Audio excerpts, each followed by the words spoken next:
प्रिय विद्यार्थियों, कैसे हैं आप लोग। आज के वीडियो में हम क्लास 12 इंग्लिश चैप्टर 1 जो पोएट्री का है माई मदर एट 66 चैप्टर को पढ़ेंगे। तो देखिए आज के वीडियो के लिए मोस्ट इंपॉर्टेंट है। आज के वीडियो में पूरे चैप्टर का क्या है हिंदी में एक्सप्लेनेशन करेंगे। तो अगर आपको वीडियो पसंद आए तो वीडियो को लाइक कर दीजिएगा, चैनल पर नए सब्सक्राइब कीजिए, बेल आइकन को प्रेस कर दीजिए, क्योंकि बोर्ड एग्जाम के हर सब्जेक्ट का हर इंपॉर्टेंट टॉपिक का वीडियो आपको इस चैनल पर डेली मिलता रहेगा। तो ये वीडियो को स्टार्ट करते हैं। देखिए चैप्टर 1 हमारा क्या है, माई मदर एट 66 यानी कि मेरी माँ 66 वर्ष की आयु में। 66 यानी कि 66 वर्ष, 66 वर्ष। इसके जो लेखक कौन है, जो कवि है इसके, यहाँ पे देखिए पोर्ट्रेट तो कवि रहेगा, तो कवि है कमला दास। कौन है, कमला दास जी। तो देखिए अबाउट द पोएट को पहले हम पढ़ते हैं। तो देखिए क्या है, कमला दास 1934 से 1909 यानी कि इनका जन्म हुआ था 1934 में, इनकी मृत्यु हुई थी 2009 में। तो कमला दास का जन्म कब हुआ, 1934 में, मृत्यु 2009 में। कमला दास बीगन पब्लिशिंग इन द, देखिए क्या है, 1960 यानी कि 1960 के दशक में, यहाँ पे यस लिखा है इनका दशक में। And made the deepest impression in literary field. Literary का अर्थ होता है साहित्य। क्या होता है, साहित्य। लिटरेरी का अर्थ क्या होता है, साहित्य होता है। फील्ड का अर्थ होता है जगत। तो कमला दास ने 1960 के दशक में क्या लिखना शुरू किया, जो लेखन कार्य है शुरू किया। बिगिन का अर्थ शुरू करना, और पब्लिशिंग यानी कि पब्लिशिंग मतलब पब्लिक यानी शुरू किया। और साहित्य जगत में अमिट छापी। क्या किया, साहित्य जगत में, देखिए and made the deepest impression in the literary field. Literary का साहित्य और फील्ड का जगत, तो लिटरेरी जो साहित्य जगत में क्या अमिट छापी। Her poetry spoke with fierce and unsparing honesty about the difficulties of being a woman and a wife.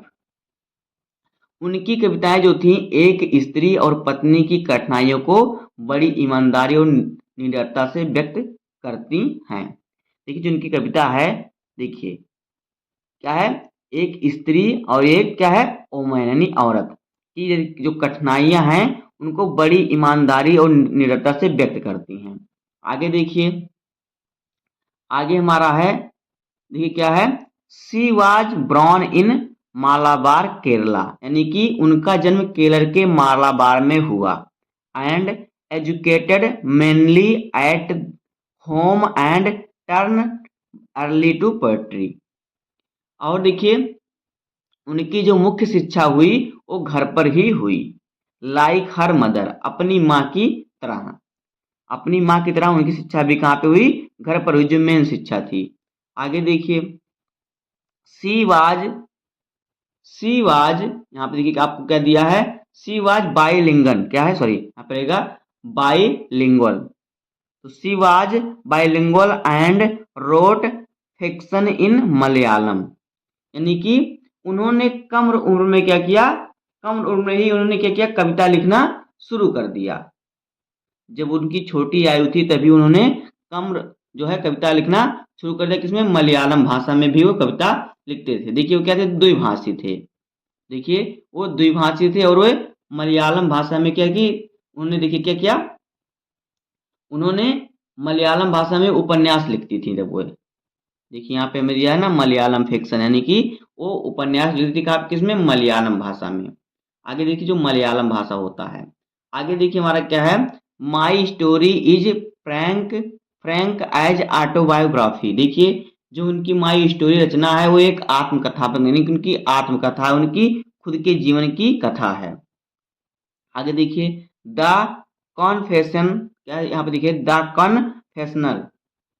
Confessional aspect of Kamala's work has made her seen like and Indian Sylvia Plath. यानी कि यहाँ पे देखिए क्या है, इनका क्या अर्थ हो जाएगा कि कमला दास की रचनाओं में मौजूद जो आत्म स्वीकृति के कारण उन्हें क्या किया, उन्हें भारतीय सिल्विया प्लाथ के समान माना गया। जो भारतीय सिल्विया प्लाथ है उसके समान उन्हें माना गया, सम्मानित किया गया।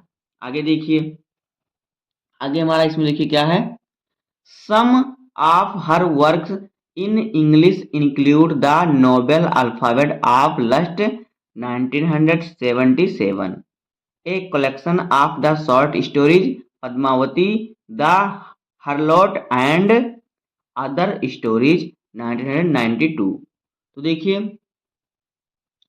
अंग्रेजी में उनकी कुछ रचनाओं में उपन्यास, नोवेल का होता है उपन्यास, alphabet of lust, alphabet of lust जो कि 1977 में उन्होंने लिखा, a collection of the short story यानी कि लघु कहानी, छोटी कहानियों का संग्रह, पद्मावती जो इनका जो पद्मावती है छोटी छोटी कहानियों का संग्रह है, Padmavati, the harlot and other stories. देखिए Padmavati, the harlot and other stories जो है इनका 1992 में इन्होंने लिखा, इनका ये इसमें क्या है शामिल है, इन्होंने इंग्लिश में लिखा। आगे देखिए हमारा क्या है इसी में, आगे देखिए यहां से हमारा है, her autobiography my story has been translated into 14 international language. उनकी आत्मकथा जो माई स्टोरी है उसका 14 अंतरराष्ट्रीय भाषाओं में अनुवाद हो चुका है। किसमें, देखिए 14 यानी कि 14 इंटरनेशनल यानी अंतरराष्ट्रीय भाषाओं में उसका अनुवाद, ट्रांसलेट अनुवाद हो चुका है। आगे देखिए, she served as the editor of the यहाँ पे देखिए क्या है, इलस्ट्रेटेड, क्या है, इलस्ट्रेटेड वीकली ऑफ इंडिया। उन्होंने the illustrated weekly of India की संपादक के रूप में क्या किया, कार्य भी किया। उन्होंने, देखिए एडिटर का अर्थ क्या होता है, संपादक। उन्होंने क्या किया, the illustrated weekly of India के संपादक के रूप में भी कार्य किया। She received many awards for her literary contribution including साहित्य अकादमी अवार्ड इन 1985। देखिए उन्हें साहित्य में उनके योगदान के लिए कई पुरस्कार प्राप्त हुए, जिनमें से 1985 में साहित्य अकादमी पुरस्कार भी शामिल है। ये हो जाएगा अबाउट द पोएट, यानी कि जो पोएट हैं इस कविता के, जो लेखक हैं लेखिका हैं उनके बारे में ये हमारा हो गया। अब देखिए, अब हम पोएम के बारे में पढ़ लेते हैं, अबाउट द पोएम। तो देखिए अबाउट द पोएम हमारा क्या है, पहले हम पोएम के बारे में पढ़ते हैं फिर पोएम को पढ़ेंगे। तो देखिए हमें अबाउट द पोएम में क्या दिया है, देखिए देखिए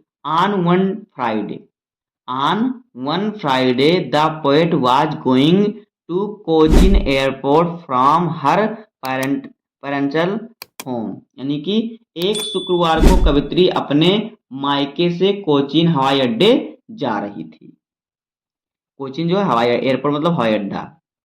हर aged mother was sitting beside her in the car, उनकी वृद्ध माता कार में उनके बगल बैठी थी, यानी बूढ़ी माता। Her face had lost the glory and colour, उनके चेहरे की रौनक और रंगत फीकी पड़ गई थी, जिनकी माता थी उनकी। The poets felt sad on seeing her mother ageing condition, माता की इस वृद्धावस्था को देखकर कवित्री को क्या हो, बहुत दुख हुआ। But outside world was still full of life and activity, परंतु बाहरी दुनिया अभी भी जीवन और गतिविधियों से भरी थी। She looked again toward her mother who was like a late winter's moon, उन्होंने एक बार फिर अपनी माता की ओर देखा जो शीत ऋतु के अंत में ढलते चांद जैसी लग रही थी।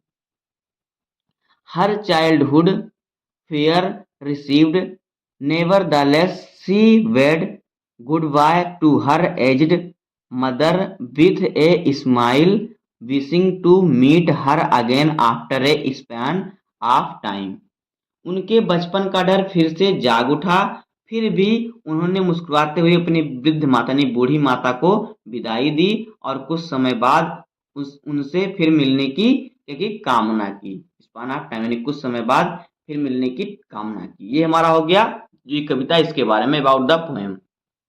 अभी क्या है, बिफोर यू रीड यानी कि पढ़ने से पहले इसको जानिए। देखिए क्या है, ageing is a natural process यानी कि जो बुढ़ापा है एक प्राकृतिक प्रक्रिया है।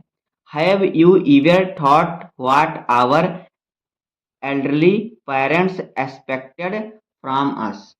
क्या आपने कभी सोचा कि हमारे बुजुर्ग माता पिता हमसे क्या अपेक्षा रखते हैं?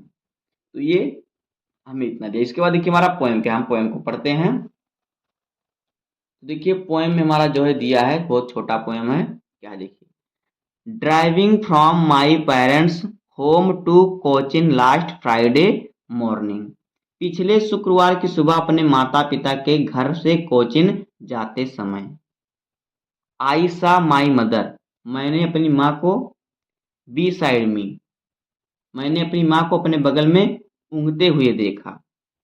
Does open mouthed, her face असन like the of a corpse and realized with pain। उनका मुंह खुला हुआ था, उनका चेहरा किसी लाश की तरह पीला पड़ गया था। जिनका चेहरा था लाश की तरह, जो मरे हुए आदमी की तरह पीला पड़ गया था। मुझे यह जानकर बहुत दुख हुआ, मुझे यह जानकर बहुत दुख हुआ। Realise with pain that she was as old as she looked but soon but the thought away and look out at young. देखिए वह जितनी बूढ़ी दिखती थी उतनी ही बूढ़ी थी। उनकी माता जितनी बूढ़ी दिखती थी उतनी ही बूढ़ी वो थी। आगे देखिए, जितनी बूढ़ी दिखती थी उतनी बूढ़ी थी, लेकिन मैंने जल्द ही उस विचार को मन से क्या निकाल दिया, उस विचार को जल्द ही वर्ष से निकाल दिया। ट्रीज ट्रीज यानी कि जो पेड़ पौधे थे वहां पर, ट्रीज का तो देखिए ट्री का पेड़, ट्रीज यानी कि बहुत से पेड़ पौधे, यानी कि यहाँ पे बहुजन लगा है तो ट्री यानी बहुत से जो पेड़ पौधे वहां पे थे। क्या देखिए यहाँ पे क्या, sprinting the merry children spilling out of their homes but after the airports. लेकिन लेकिन मैंने जल्द ही उस विचार को मन से निकाल दिया और बाहर दौड़ते हुए पेड़, देखिए अब जब आप गाड़ी चलाते हैं तो लगता है पेड़ दौड़ रहे हैं, शीशे से जब आप देखेंगे दौड़ते हुए युवा पेड़ों यानी कि जो छोटे पेड़ हैं, यंग ट्री यानी युवा पेड़ों, और अपने घरों से निकलते हुए खुश मिजाज बच्चों को देखा। देखिए आउट ऑफ दियर होम, खुश मिजाज बच्चों को देखा। The merry children spilling out of their home यानी कि खुश मिजाज बच्चों को देखा। बट आफ्टर द एयरपोर्ट्स, लेकिन हवाई अड्डे के बाद। आगे देखिए, आगे हमारा थोड़ा और है, तो यहाँ पे देखिए हमें अब थोड़ा और क्या दिया हुआ है। उसके बाद देखिए हमारा यहाँ पे क्या हो जाएगा, देखिए उसके बाद देखिए क्या हुआ। इसके बाद देखिए यहाँ पे security check standing a few yard away, I looked again at her when pale as a late winter moon and felt the old familiar as my childhood fear, but all I said was see you soon amma, all I did was smile and smile and smile। तो देखिए security check standing a few yard, सुरक्षा चौकी, जो जहाँ पे सुरक्षा नहीं, जो सिक्योरिटी चेक होता है, सुरक्षा चौकी पर कुछ गज की दूरी पर खड़े होकर। आई looked again at her when pale as a late winter moon and felt the old familiar edge। देखिए मैंने उसे फिर से देखा, पेल का था पीला, पीली जैसी सर्दियों के अंत का चांद, और मुझे वही पुराना जाना पहचाना दर्द, मेरे बचपन का डर महसूस हुआ। But all I said was see you soon अम्मा, मैंने बस इतना ही कहा जल्द ही मिलते हैं अम्मा। All I did was smile and smile and smile, मैंने बस मुस्कुराया मुस्कुराया और मुस्कुराया। तो यही हो जाएगा हमारा जो चैप्टर है माई मदर एट 66। आपने इसके जो कवित्री हैं उनके बारे में पढ़ा, कविता के बारे में पढ़ा और कविता को पढ़ा, इसका हिंदी एक्सप्लेनेशन किया। तो बस आज की इस वीडियो में इतना ही। उम्मीद करता हूँ आपको वीडियो पसंद आया होगा। अगर आपको वीडियो पसंद आई तो वीडियो को लाइक कर दीजिए और चैनल पे नए हैं तो सब्सक्राइब कर दीजिए, बेल आइकन को प्रेस कर दीजिए, क्योंकि बोर्ड एग्जाम के हर सब्जेक्ट का हर इंपॉर्टेंट टॉपिक का वीडियो आपको इस चैनल पर मिलता रहेगा। तो मिलते हैं किसी नेक्स्ट वीडियो में, तब तक के लिए धन्यवाद। जय हिंद।